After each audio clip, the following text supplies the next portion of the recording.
Hey, what is going on everybody, and welcome to Fantasia. For today, we're going to be jumping into another session of Epic 7 now today. Got some more summoning for you guys. This time around, we're going to be going for Lone Wolf Peira, and I apologize for not making this video sooner. But there's been a lot of news coming out with like balance adjustments and all these things, and I wanted to make sure to cover that first. Peira wasn't going anywhere. Now there's a lot of discussion as to whether or not Peira is actually good or not, which I'm very surprised about. I'm sure if she had a bit higher base speed there'd be no argument for it, but the fact that she needs to go first to really do most of her stuff, and we have a lot of things like Harsetti and Zeo and other openers that exist that have non-attack skills and such that can interfere with her. I can see why people are kind of on the fence of whether or not she's going to be really strong or not. I think people are just kind of overlooking the fact that you don't need to utilize her entire kit for her to be good, right? The dark bonus support for the allies with the evasion and the speed and such with her buff, that's pretty nice, it's pretty cool, but it's not necessary. And I think people can definitely get more mileage out of her just by focusing on one or the other, right? It's kind of like Dragon King Sharoon, where people thought she was trash because, oh boy, we got a 5-star. People thought she was trash because, you know, if your opponent doesn't have a stun or sleep, she's useless. Oh, we got 50-50'd. Oh, we got Lua. Oh, hey, that's a Hellion Lua imprint right there, guys. But Dragon King Sharoon found her niche and her utility in the fact that she was able to 100% defense break Soul Weavers and Knights really easily, while being a very good enabler for her team. Very good control unit with the stuns on her S1 and such too, right? She was a very good support unit overall. So yeah, that was, I think this is going to be the case with Peira too. Peira, fantastic. Oh! Did we hit Pity? Oh no, I don't even recall if this was Pity or not, but hey, there we go! Lone Wolf Peira, I think people again are going to get more mileage from either using her as a pure dark support for the evasion, for the speed, or just use her as a aggro cleave setup bridge unit, right? Have her as an opener, have her as a cleanser, help support the team, push everybody up, all that good stuff. But yeah, anyway, let's go ahead, enough talking, right? Let's go ahead and jump into some showcases. Alright guys, so before we jump into the showcase here, let me go ahead and show you my Lone Wolf Peira's stat line. I currently have her at a plus 14 skill enhancement. You want to get all the skill cooldowns for S3, and of course you want to max out her own evasion as well. Gonna be kind of nice for staying alive. And then I went ahead and went for the plus 15 extra effect chance, so that now she has a 75% chance to defense break, which is huge, right? Especially when you soulburn it for the AoE. Currently have her on an attack imprint for the team, but you can always go ahead and self-imprint her for some extra bulk here, right? So my Peira, relatively decently bulky without the imprint. She loses 400 health about, but it is perfectly fine, especially because right now I'm currently running Sweet Miracle, which will give 10% of her max health at the start of the battle, right? So that is really good, and of course she has a chance to decrease the buff durations on herself once every 3 turns, so she can't really be stunned or slept or anything like that at the beginning of the match, which is wonderful, right? So this is the substats of all the pieces I'm currently running on her. Honestly, like these 4 pieces I'm clicking on here are Faithless Lydica's gear that I just kind of took from her. The other 2 were just kind of sitting around and not really getting much use, so decided to put it on her. So 302 speed, looking pretty solid here, and I really didn't bother modding out the crit rate on the chest piece or on the ring here, so I don't really know if this is the build I want to go for permanently, and of course the weapon is also not that great with all that crit chance and lack of bulk and such, so she could definitely be optimized and fine-tuned, but I don't really think she'll need it, so we'll see how she does in battle. Alright, so jumping into the first thing here, we're going to jump into Arena for our showcase, and I think I was going to go up against this team here, because this team looks like it's relatively interesting. This is the team that I'm going to be going with. We're going to go for a fast team where Peira is kind of the opener. There's debuffers on the other side, so we'll see if we get to use her cleanse at all. I'm running Sid, so we do get a speed imprint. I think we're probably probably going first. I really want to see if I can just go first and just finish off the Remnant Violet and such early on, which will kind of allow us to have a more free match, right? Yeah, look at that. The speed imprints definitely making a huge difference. So here we go. We're going to start with the S3. Now, the main thing about ML Peira is you don't need to have full value from your S3. You don't need to give Rampage buff to your entire team. You don't have to run all dark units, right? The swift attack buff to all allies is already huge, along with the cleansing of 2 debuffs. So let's let the gears turn while we buff our team. And the fact that you get that combat readiness, so 10% combat readiness up there already, which is fantastic. I could go for a defense break here onto the, I think I want to go onto the Aeola. Probably want to go onto the Aeola here. There you go. Beautiful stuff. Alright, so what I'll do, I'm going to kind of waste a swift attack buff here, but we're going to have to go for it.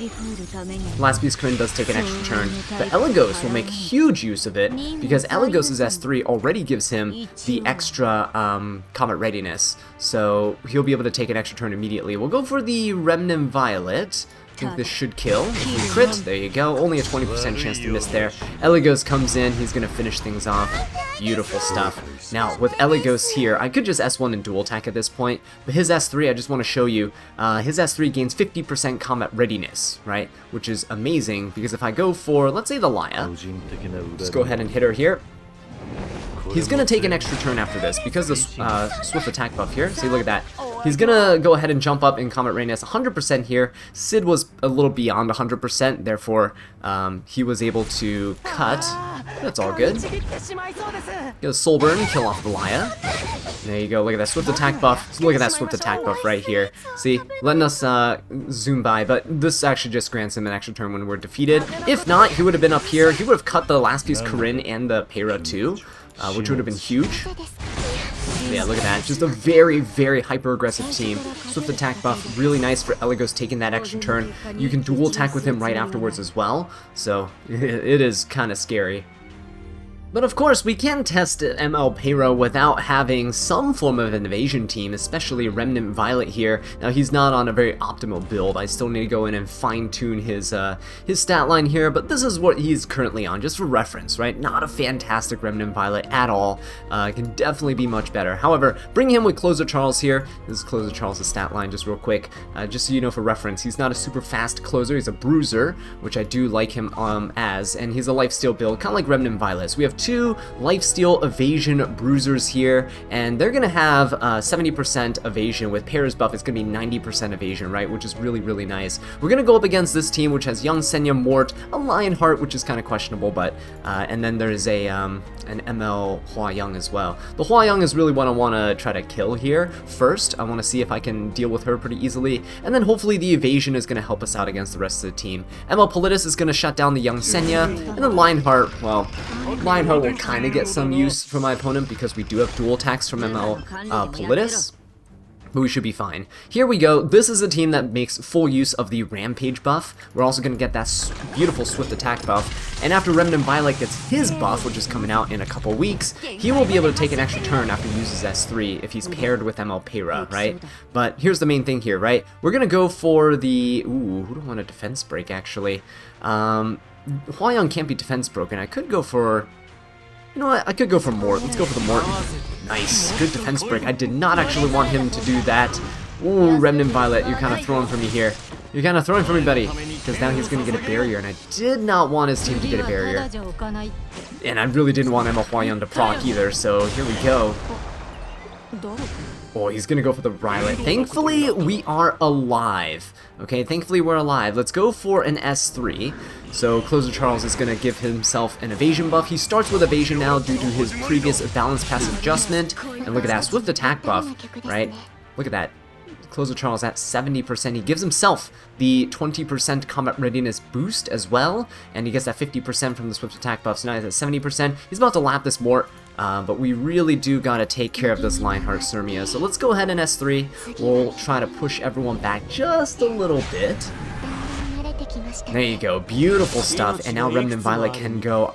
Honestly, because we have the because we already have the rage buff and we have an attack buff, I might as well make the best use of this by going for Soulburn S1. So if I go for another S1 here, if I kill the Hua Young, I should be able to jump into somebody else. Hopefully it's not the Mort. Beautiful stuff going to the young Senya here. Yeah, Remnant Violet would actually become quite a menace when paired with the ML Peira. Kind of like how I feel ML Politis is with Genoa, right? Just Rylite has such a high potential for burst damage that it's kind of insane. Alright, there we go. Closer Charles finishing off the young Senya there. I kind of want to just finish off the Warp, so we'll go for that. Look at that. Both my evasion units, because they're lifesteal, they're back at full health here. And that, I swear ML Peira is not supposed to dual attack whichever one she attacks with, but here we go. Thankfully, we did land a defense break, so the Lionheart Surmi actually doesn't do much damage at all.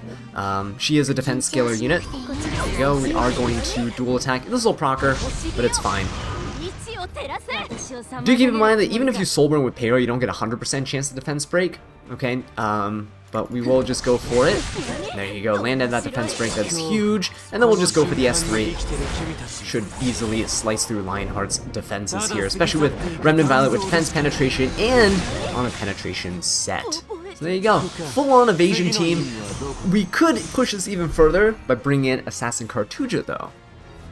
Alright guys, so let's go ahead and jump into this match here. Speaking of Assassin Cartuja, we're going to put him on the team. His passive gives everybody a 20% chance to evade. He also has a built-in 50% chance himself. So ML Peira now is going to have a 90% evasion when her buff is up. Remnant Violet will have 110% evasion, and this Blood Moon Haste will have 40% evasion, right? This is going to be pretty solid going into this. Blood Moon Haste, I think, is a really good addition to the team if you're playing a bit slower in a team like this, just because he allows you to kind of not die immediately. It's amazing.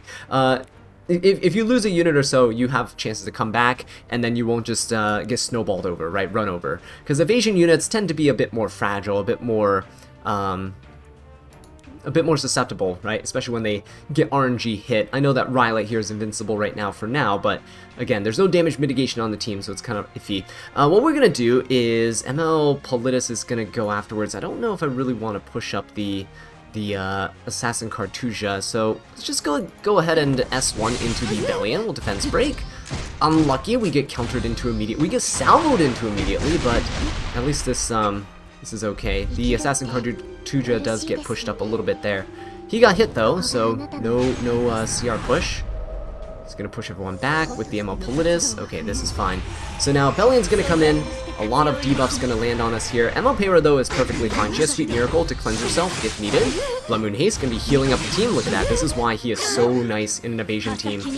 And if somebody dies here, miraculously, if someone does die, he could you can punish the opponent's team. So what we're going to do with the Assassin Cartuja is I am going to go for the BBK. We'll see if we can stun her. If we can stun her, it'll be fantastic. We didn't miss. Good. So she's not on some evasion shenanigans there. Alright, and he's going to hit the Assassin Cartuja. Snow Crystal pushing himself up, and his passive pushing the team up. Blood Moon Haste going to take the turn. Let's go ahead and strip the Bellion. We stripped her earlier, so there you go. Beautiful healing. Look at that for the entire team. Super, super nice. And there you go. We're going to be able to cleanse the speed down on the Remnant Violet. We'll get the extra evasion for everyone on the team. Vroom vroom, turn some gears.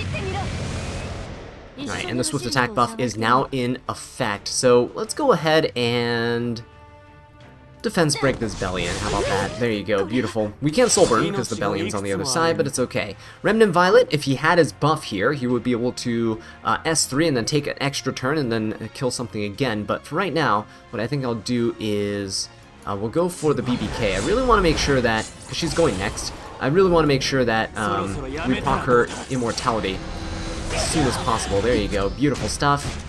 Remnant Violet's gonna get hit, that's fine, and then Cartuja will just go for an S1.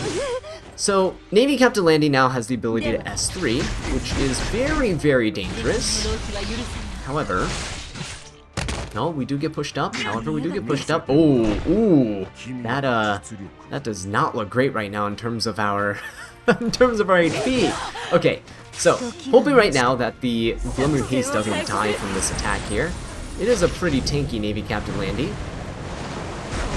Oh, Blood Moon Haze doesn't die, so Remnant Violet did die, right? But here's the cool thing about the Blood Moon Haze. We just go for things like the Navy Captain Landy here. Should be able to kill, right? This is why Blood Moon Haze is kind of a good fail-safe unit to use into these types of teams, right? Because then you can, if you're ever in a position where you're losing, you can have a pretty good chance to come back. Alright, there you go. So we are safe here for now. And Remnant Violet gonna come back with a vengeance. There you have it. So really close match here, but just kind of showcasing the kind of potential teammates you can bring along. Blood Moon Haze with 40% evasion is nothing to laugh at. It makes him really incredibly annoying to deal with. Okay, so moving on into the next match here, we're gonna test out ML Shu into this kind of more bruisery type of team. We're also gonna go ahead and have a bit of fun. We're gonna bring Fene into the match as well, just so she can give our team a bit more sustain, and she also has the ability to injury down our opponents. Her getting hit doesn't really matter too much from the Harseti, who's likely to be on injury set, because we do benefit from it, and if the Imperial Ilanov ever attacks her, which she shouldn't, because we have 3 dark units that she'll prioritize instead, then it'll still not be too bad anyway. Archdemon's here, so she can seal. We can seal this Fire Flawn and get rid of her pretty easily, or we can seal the Imperial Ilanov so we can start penetrating defense and such, but it shouldn't really matter all too much because we do have ML Shu here who can injury down this Ilanov. So yeah, let's go ahead and see if the ML Peira's little survivability that she gives the team, but also the swift attack buff benefits things like ML Shu, so you can give more tempo to your bruisers, right? So we're starting off here with Harseti, and Harseti is going to put these debuffs on everyone here, which kind of sucks, but it's okay. We will just go ahead and hit the Imperial Ilanov here. I'm going to try to injury her down a little bit. When ML Peira gets to go, we'll be able to cleanse everybody, so it shouldn't be too bad. We will go for, let's just go for the Ilanov here. We'll seal her so she can't push up. There we go. Nice little dual attack there, and then an extra attack as well. Perfect. So at this point, Fene is, she's not able to buff right now, so I'm just going to go for an S1. She's going to injure herself down a little bit, which is nice, and now Sweet Miracle. So unfortunately for the turn order, it wasn't ideal. Speed RNG from Harseti makes it really hard to kind of tune your team, but at this point we can just pop this. There's really no other debuffs that are going to come out from the other side, so we're going to go ahead and dispel the Harseti debuffs, and then we are good to go. ML Peira, I think, is also a decent unit into something like New Moon Luna, because you can dispel the debuffs that come out from her as well. Alright, let's go for a hit onto the Ilanov here. She's going to counter, ooh, unfortunately. But we do push up some of our combat readiness, which is not bad. Damage limit buff is coming out on the Harseti. This will probably hit the Peira. Yeah, she is the lowest % health on the team. Unfortunate, she's probably going to get taken out here. So we don't really get to see her lasting effects on the match, but she's already left her team with a little bit of a gift, right? Swift attack buff. Let's see if we can carry this momentum forward and try to finish off the rest of his units. So I can go for a soul burn here onto the Flan. I'm just going to guarantee that we seal her, and then Fene is going to come in for some damage. Not too bad. Okay, and then Imperial Ilanov is going to get pushed up too. So this is okay for right now. He does miss on the Archdemon. Fantastic. There's a 20% chance to miss there. He misses twice. Good stuff. ML Shu gonna be coming in. We're gonna hit the Imperial Ilanov injury onto everyone. That is fine. I'd actually much prefer to seal this Imperial Ilanov so she can't come forward and cleanse the team and such, right? She can't turn Cycloton from the Archdemon and then cleanse the team in a couple more turns. So Fene is going to come in. We can finish off the Fire Flawn, which will cause the Ruel to revive, or I can go for the Imperial Ilanov. This should cause the Ruel to put the S3 on her. There you go, kill her off, and she will revive. That way we can go ahead and kill the Fire Flawn. Just kind of abusing the AI a little bit here. Fire Flawn has 2 turns of seal, so we should be able to hit her after this turn anyway. She's just going to S1. Can't counter this, but it's fine. Okay, and ML Shu is going to come in with an S3. We should be able to kill the Fire Flawn. Do I want to kill the Fire Flawn here? Yeah, let's kill the Fire Flawn here. And then we'll come in with Fene and we'll kill off the Harseti, because we have a double attack that we can use here. So I don't need to Soul Burn. Soul Burn just increases healing. Right, but Fene's extra attack actually does quite a bit of damage. This is low-key turning into a little Fene showcase here. And now we can go for... Ooh, we do have an S3. That's actually not bad. Go for the S3. Why not? Double burns on this Empyrean Ilanov. Wonderful. We'll seal her so she can't push herself up. She's already pushed up quite a bit in combat readiness there. And now we just gotta focus down the Ruel. She can revive, so I do gotta keep that in mind. She can revive, so we'll start focusing her. Beautiful.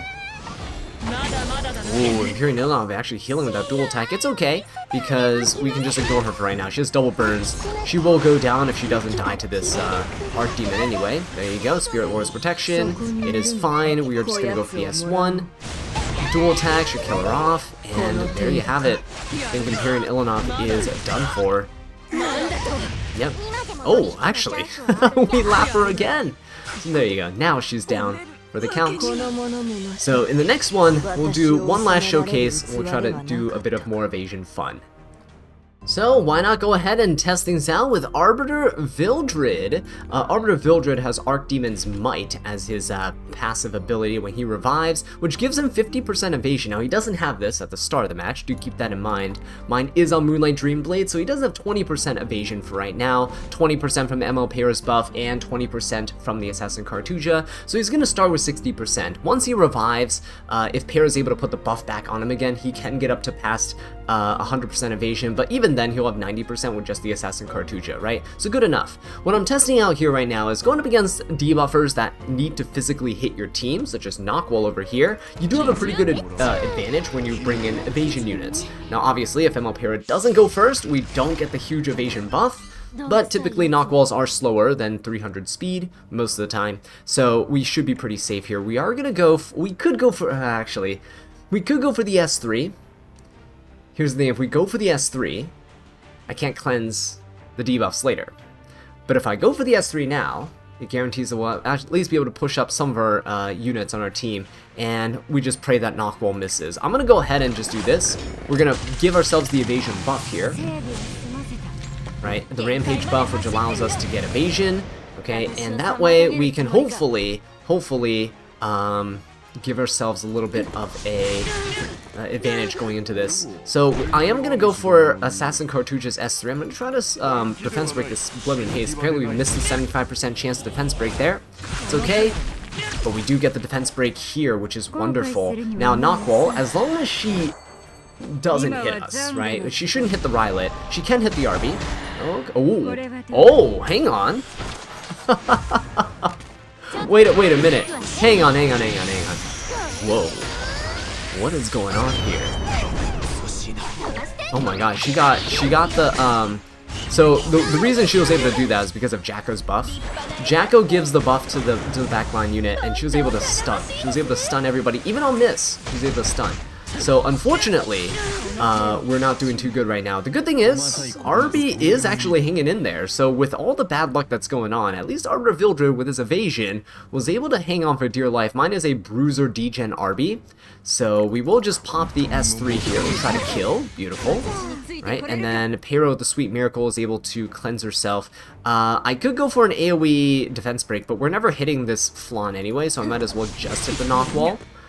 Right, push up the... Oh, RB was gonna counter, but it's okay. Now we're gonna revive. We have Archdemon's Might, 50% evasion plus Cartuja's passive, so 70% evasion, plus his Moonlight Dreamblade, so it's 90% evasion. Let's go ahead and Soulburn this. I think we're pretty much safe for the rest of the match, though. Arbiter Vildred. Still coming in clutch all these years later, right? Ever since he was first released into the game. Yeah, there you go. So... pretty fun unit, I'd say. ML Peira has definitely some glaring weaknesses. The fact that your opponent can stop you with things like a Vesuvian and Fire Politis from pushing your team up to being outsped, right? Having non-attack skill units kind of hurt you as well. It all kind of sucks, but ML Peira is still a very solid support unit. Again, if you're having difficulty using her, try not to take advantage of all her buffs at the exact same time. Try your best to just make the most out of part of her kit, right? The extra buffs or dark units is just a little cherry on top, and it's not necessary. But with that being said though, guys, thank you so much for watching, and I'll catch you in the next one. Take care.